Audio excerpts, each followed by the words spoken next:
semua. Nah, ketemu lagi nih di pembelajaran kita. Kali ini kita akan mengupas tentang prinsip-prinsip belajar.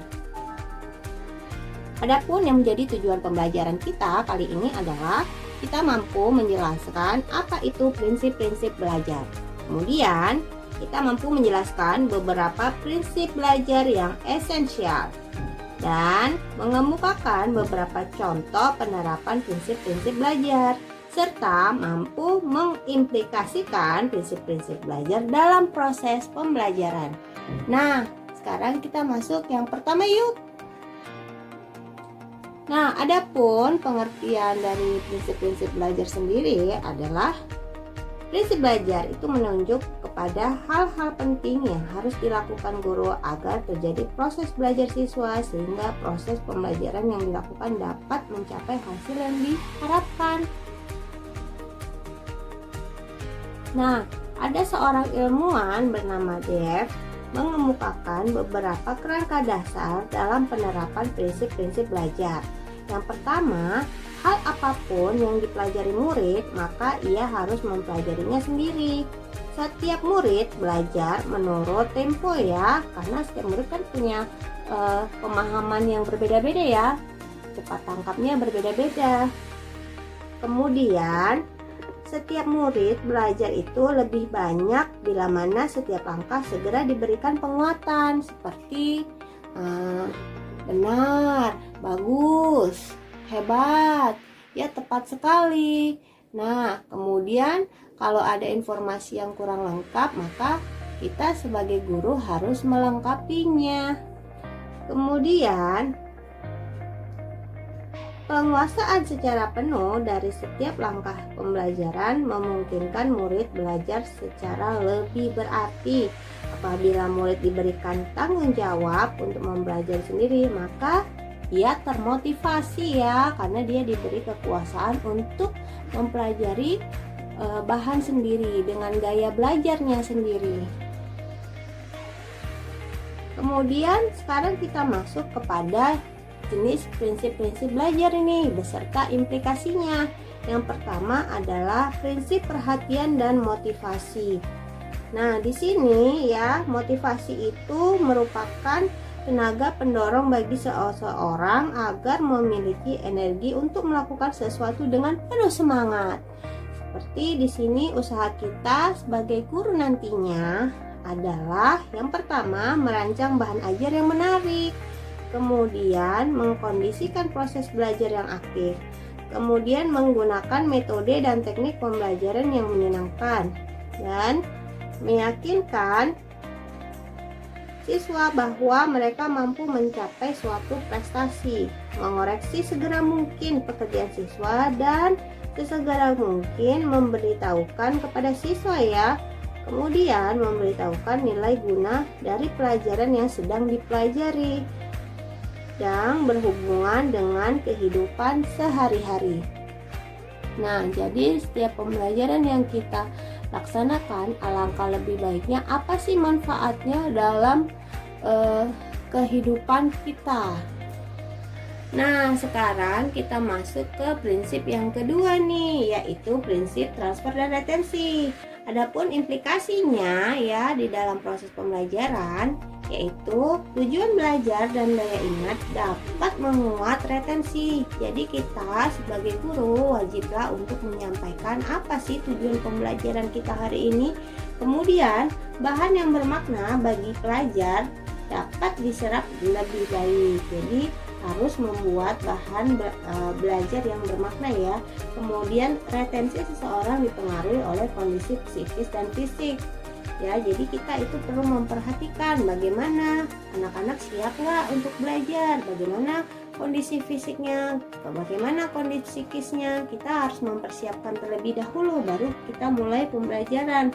Kemudian latihan yang terbagi-bagi memungkinkan retensi yang lebih baik. Jadi jangan sekaligus teman-teman, itu akan membuat pusing. Kemudian, penelaahan bahan-bahan faktual, keterampilan, dan konsep dapat mengingatkan retensi.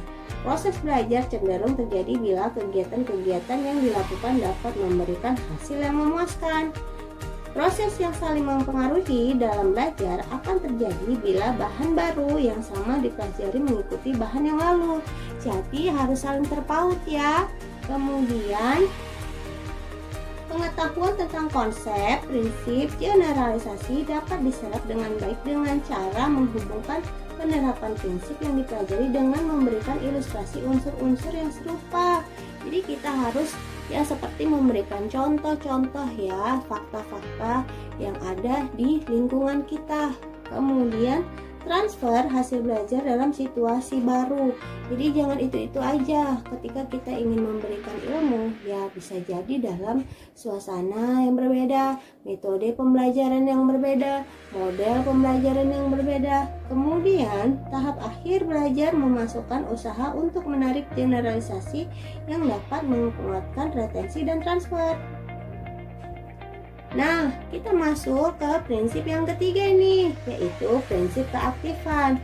Implikasi kita nanti sebagai seorang guru untuk mengaktifkan siswa dalam proses pembelajaran yaitu memberi kesempatan peluang seluas-luasnya kepada siswa untuk berkreativitas dalam proses belajarnya.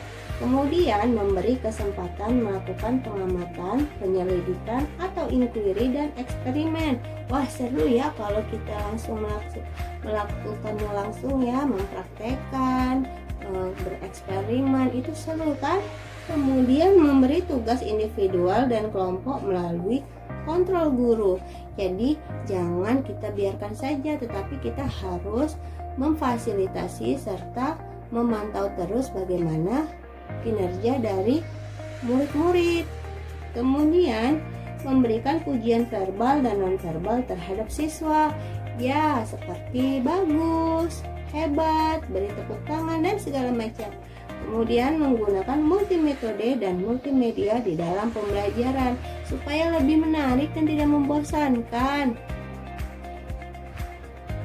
Kemudian kita masuk yang keempat, yaitu prinsip keterlibatan langsung. Nah, implikasinya sebagai guru dalam proses pembelajaran adalah mengaktifkan peran individual atau kelompok kecil di dalam penyelesaian tugas. Jadi kita dari dalam penyelesaian tugas kita boleh secara individual atau buat kelompok. Kemudian menggunakan media secara langsung dan melibatkan siswa dalam praktik penggunaan tersebut. Jadi ketika kita sudah mendemonstrasikan dalam penggunaan media atau alat, kita harus memberikan kesempatan kepada siswa untuk melakukannya juga. Kemudian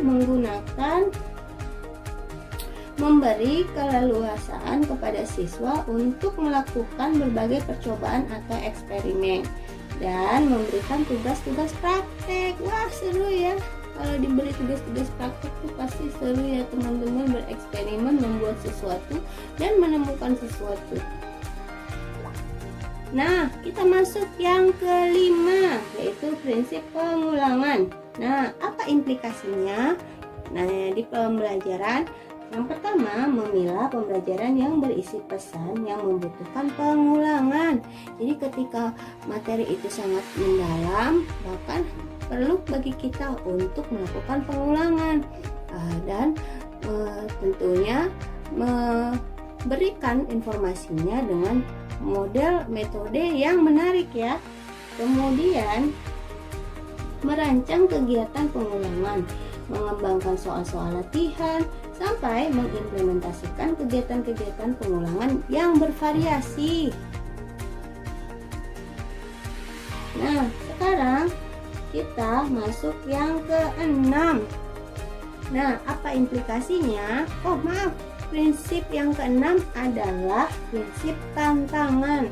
Nah, di prinsip tantangan ini, implikasi guru dalam proses pembelajaran yaitu merancang dan mengelola kegiatan inquiry dan eksperimen, memberikan tugas pemecahan masalah kepada siswa, mendorong siswa untuk membuat kesimpulan pada setiap sesi pembelajaran, dan mengembangkan bahan-bahan pembelajaran yang menarik, membimbing siswa menemukan fakta, kemudian konsep, prinsip, dan generalisasi, serta merancang dan mengelola kegiatan diskusi. Nah, sekarang kita masuk kepada prinsip balikan dan penguatan.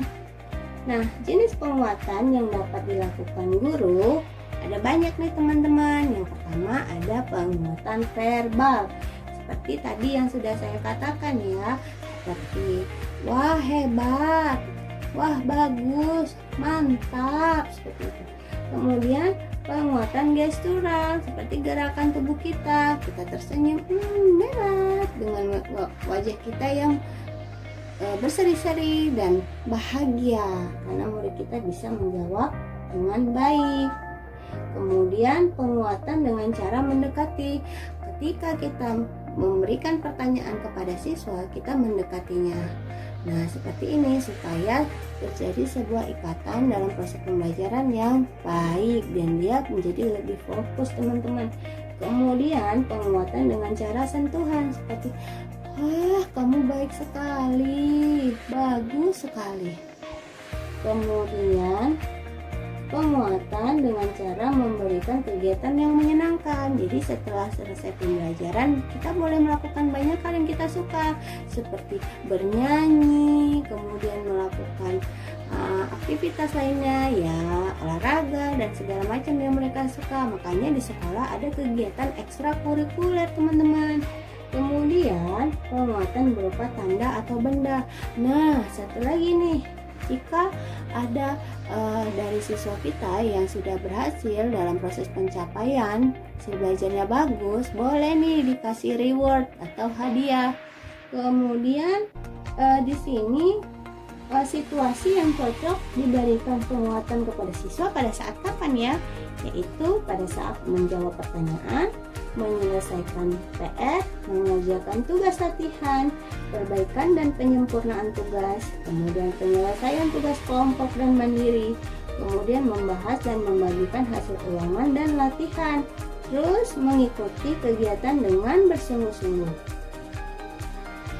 Nah, kita masuk ke prinsip yang ke-8, yaitu prinsip perbedaan individual. Nah, di sini implikasi guru dalam proses pembelajaran dalam prinsip perbedaan individual adalah memahami kekuatan dan kelemahan masing-masing peserta didik dengan mendapatkan perlakuan dan layanan kegiatan belajar yang mereka butuhkan. Makanya di sekolah itu kita ada kelas-kelas yang dibeda-bedakan. Supaya apa? Supaya peserta didik mendapatkan proses pembelajaran yang maksimal. Kemudian, memahami potensi diri peserta didik dengan cara merencanakan dan melaksanakan kegiatan dan memberikan variasi layanan, tugas, bahan, dan metode yang selaras dengan minat. Membantu para siswa memahami kekuatan dan kelemahan dirinya dengan pemenuhan kebutuhan belajar atau bimbingan yang berbeda.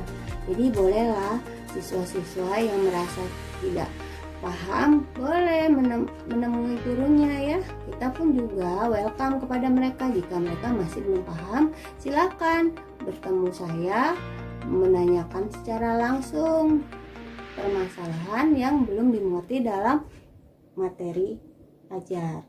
Kemudian tidak mendapat ancaman terhadap proses yang diikuti siswa baik dari lingkungannya dan memiliki keleluasan untuk berpartisipasi efektif dalam kegiatan belajar. Nah, perlu adanya kita sebagai seorang guru memberikan atau mengingatkan kepada peserta didik untuk menghargai sesama teman, saling menghargai agar apa? Agar teman tadi itu juga nyaman ya pada saat pembelajaran. Kemudian memberikan kekuatan kepada siswa agar minat belajar dimiliki dengan cara bersungguh-sungguh. Nah, berikutnya di dalam prinsip pembelajaran ada terbagi lagi dilihat dari ranah pembelajaran. Nah, yang pertama adalah prinsip pembelajaran kognitif. Jadi ingat ya teman-teman bahwasannya pemahaman setiap individu itu berbeda-beda. Jadi kita harus bisa merancang sebuah pembelajaran yang menarik sesuai dengan kemampuan anak-anak. Jadi kalau bisa menarik deh dibuat ya supaya anak-anak mudah menangkapnya. Kemudian prinsip pembelajaran afektif. Jadi pembelajaran itu diharapkan menimbulkan sikap yang positif ya teman-teman. Dan prinsip pembelajaran psikomotor. Dan ini diharapkan dapat memberikan perilaku, tingkah laku yang baik dalam proses pembelajaran nanti. Teman-teman, jika ada yang ingin ditanyakan, silahkan tulis di kolom komentar. Jika tidak, maka ada evaluasinya nih teman-teman. Berikan gambaran aktivitas pembelajaran di kelas yang berlangsung tanpa memperhatikan prinsip-prinsip belajar. Nah, itu teman-teman, ditunggu ya jawabannya. Mohon maaf ya atas kekurangan dari penyampaian ini. Dan saya tutup. Terima kasih.